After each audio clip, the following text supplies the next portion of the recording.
today's review, we're going to be taking a look at the Diamond Select Marvel Select Silver Centurion Iron Man action figure. And here we have the figure straight out of the box without any crazy poses or accessories. My first impressions are quite positive. Even though I'm a really big fan of the classic Iron Man, this Silver Centurion version of him is not too different. So I really like the cherry red color. It really pops. The paint applications are very nice. I do think that the silver parts are kind of more blended. It should have been like a more very shiny silver look, because the red just really shiny. In fact, it might be too shiny. But I think it's pretty comic accurate. He looks like he just jumped out of the retro Iron Man comics. I do hope that down the line maybe Diamond Select will make a steady, very classic Iron Man, not the Silver Centurion, but the Mark 45 or Mark 3, just the red and gold actually. But I might actually do a custom of this, and I might do a video of that as well. You would just need to paint every silver part golden, and also remove these kind of big shoulder pieces here. And also this kind of backpack piece is removable. So if you do all that, you basically just have a classic Iron Man. And you would need to do some modification with the arc reactor. But, well, without further ado, let's get straight into the accessories. And here you can see all the accessories that this figure comes with. And I'm really impressed. As you can see, he comes with so many things. All of them doesn't even fit onto the rotating display stand. In fact, I can't remember the last time I bought a figure that comes with this many accessories at this price point. If you buy like a Mayfax, SH Figure Arts, or Mesco, you would expect this much in terms of accessories. But for a $20 to $30 figure, this is insane. You really just get a lot of stuff.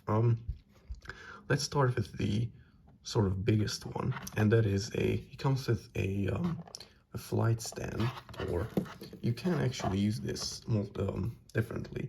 You can use it as just a peg stand, and the figure does make good use of it because he does have some trouble standing. So you can use it as just a normal display stand, or you have this, you plug this into this hole right here, and you can use it as a flight stand. The only thing is, I'll show you, it just has a little peg on the end. The figure has a peg right on the back of his hip. You plug it in, and the weight of the figure, oops, as you can see, I mean, it's too heavy for the display stand to hold. I'm struggling a bit behind the scenes, but I'll show you. Like, it just, yeah. As you can see, I demonstrated it firsthand. Everything just fell over. So you could try to make maybe super glue it all down or something, and maybe that way it would hold it or something. But other than that, it's not going to hold it in a flight pose. Let's just get back everything to where it should. So yeah, I showed you, it's good as just a peg display stand, but as a flight stand, it's not going to hold the weight of the figure, sadly. It would have been nice, but you can't really be mad at this because the amount of accessories is crazy. Let's take a look at these ones.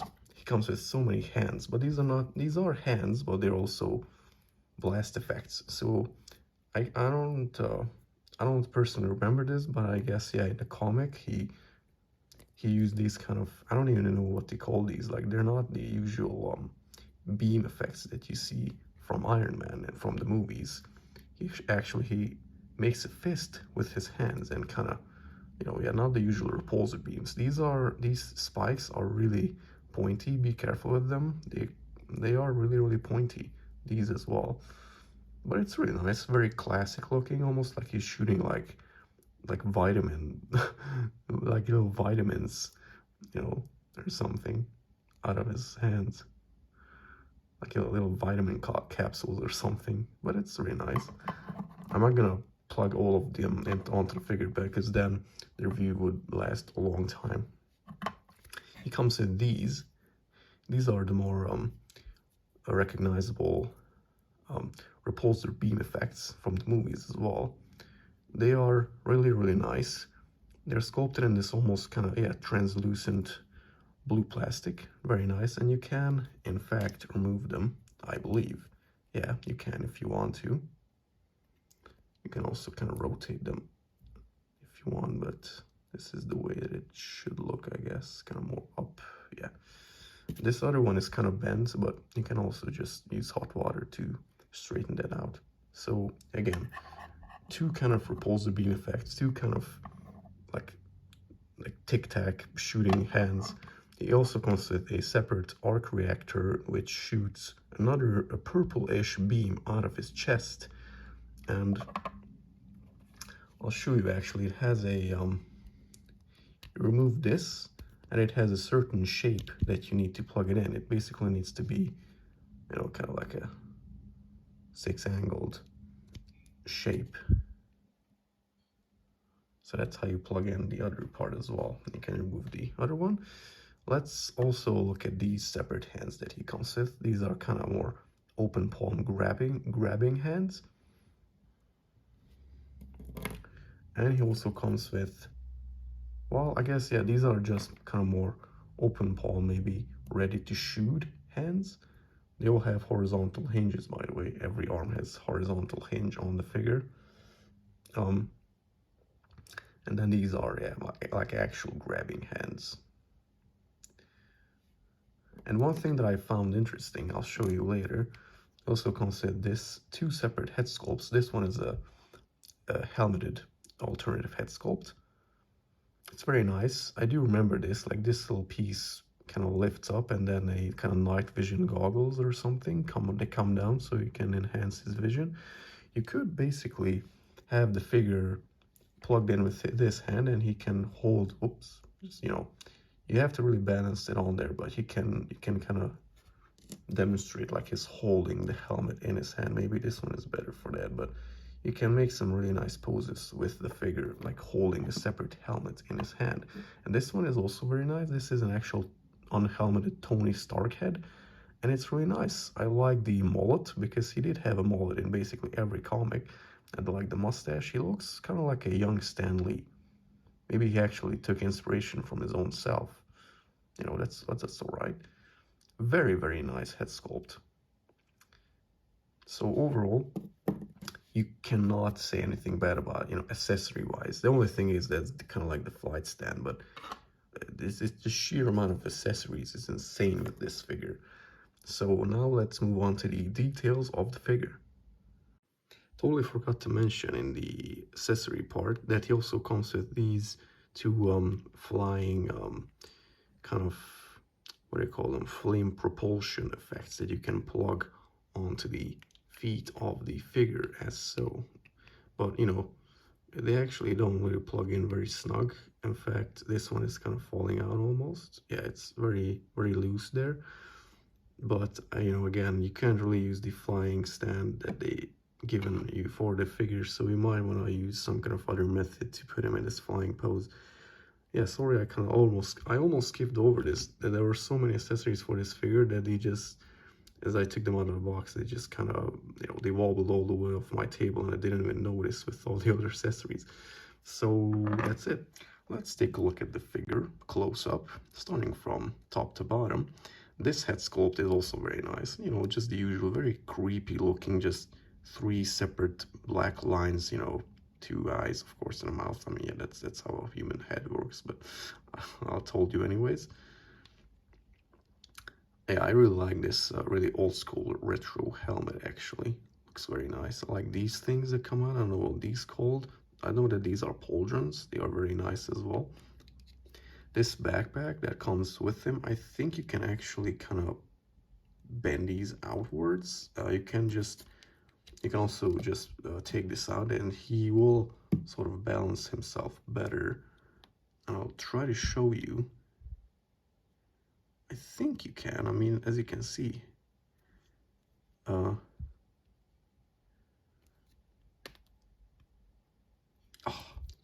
hurt my finger there. I think you could stretch these out, but mine are so hard that you can't do anything with them.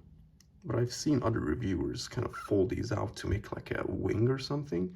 Sadly, I can't do it. Sorry, this is just, I need to apply some hot water or something. They're so hard. Moving on. The arc reactor is kind of more a triangular shape rather than the more classic circle. He has the abs of steel, or as I say, should I say abs of iron here.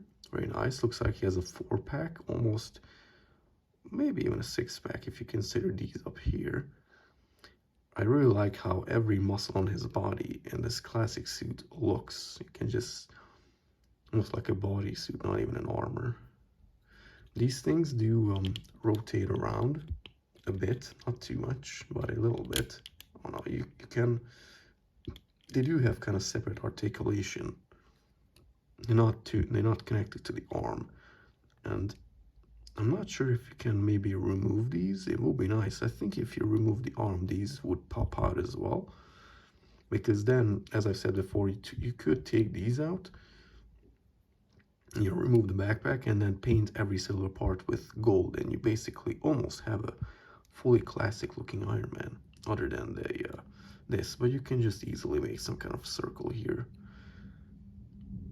You know, this is the pec hole for the flight stand that doesn't really work. Look at all the back muscle he has. Insane. And also, you know, he comes with 2 fists as well. And he does not skip a leg day, this guy. Again, the overall sculpt and paint applications as well are phenomenal in my opinion. This cherry red really pops. But the silver is kind of more blended. It's not too bad. It's not as shiny as the red, but you know, some people might like that. You know, I'm okay with it as well, but I might do some shading with it as well. The only thing I don't really like is the feet here. I want them to be kind of more bulky looking. They don't really match, you know, these kind of stripes. It just kind of throws off the look. But I guess that's how it looked in the source material. So, and he does have pec holes on the other side. And this one actually has more detailed soles. Whilst this one, as you can see, it has, you know, Marvel DSD made in China. Did you expect anything else? Okay, so now let's get into the articulation part. Articulation wise, starting from top to bottom, mind that this is my personal copy of the figure, so I might be a bit more careful. His head rotates all the way around. He can do the exorcist, some tilt side to side, can look down this much, look up this much, which is, you know, this is alright actually. His arms stretch out to a 90-degree, so he can do a full T-pose. They do rotate all the way around, but it's kind of weird because they go up weird, and then from there, this kind of pauldron piece rotates with the arm. I apologize if you can hear some thundering in the background. Looks like there's about to be a storm in my area. There is a cut on the bicep here. See, that swivels around. He only has a single jointed elbow, which isn't, well, it doesn't even go past 90 degrees. It's like 85 degrees, which, yeah, it is kind of a bummer. I mean, the big bicep, and if you would try to maybe cut off a tiny bit of this, it would go, if you kind of force it, almost goes to 90 degrees, but I don't want to force it too much. I don't want to break the sculpt or chip off the paint or anything. You know, it's kind of whatever. Does have a swivel on the hand, and again, horizontal hinge on every hand that he comes with. Torso articulation, he can move forward not so much. Look back, bend back, as I say, should I say this much? Again, not too much. Barely, almost no side to side, and then he could, oh my god. Jesus Christ, that scared the hell out of me. I did not know that this guy has a swivel on the torso. It was so hard, and I pushed so hard it actually, I thought the figure just cracked in my hand. Jesus. It was like a jump scare. But yeah, as you can see, he does have a full 360 swivel here. Oh my god. Okay. Getting past the heart attack that I almost had. His feet go outwards or on a ball joint actually, and they go out this much, so he could, yeah, he can do a full Jean-Claude Van Damme, I think, if he wanted to. There's a thigh cut, so there's a swivel, can kick forward oh, really hard, this much, really good. Can kick back, not so much, because this piece hinders it quite a lot.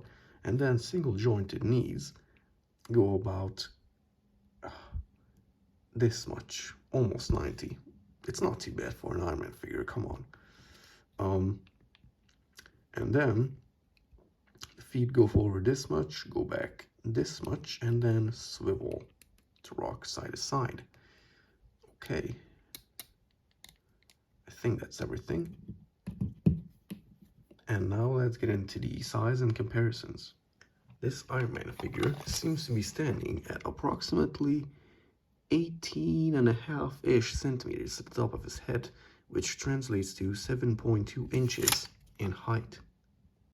And here he is standing next to some other dudes in armor. On the left we have another 7-inch scale figure. That one is the Diamond Select Star Wars Boba Fett. And on the right a 6-inch scale figure, that one being the Star Wars The Black Series Beskar Armored Mandalorian. And here he is standing next to a can of Coca-Cola, and he really fits with this cola actually. The cherry red is basically the same metallic color. Looks really nice. And my final thoughts on this figure. Sculpt and paint application wise, this figure is really nice. It looks like he jumped out of the comic book. Articulation wise, he does seem to be lacking quite a bit, and not quite a bit, but that's probably this figure's worst part. And accessory wise, it's probably one of the best Diamond Select figures. It comes with a bunch of accessories. The retail price is really good for this figure. If you're a fan of Ironman, I really suggest you buy this figure because it, a really nice representation of the retro looking Ironman. Accessories are really nice, paint applications and details, everything. The only part is, the articulation is quite bad, but that's all. And you can't really use the flight stand. You can only use it as sort of a display stand, but, that's all. So that was my review of the Diamond Select, Marble Select, Silver Centurion Ironman. If you liked the video, consider leaving a like, or if you didn't, leave a dislike. Leave a comment down below if you wanted to, or subscribe to my channel if you like what I'm doing. It was me, the Collector, and I'll see you later. Take care and bye-bye.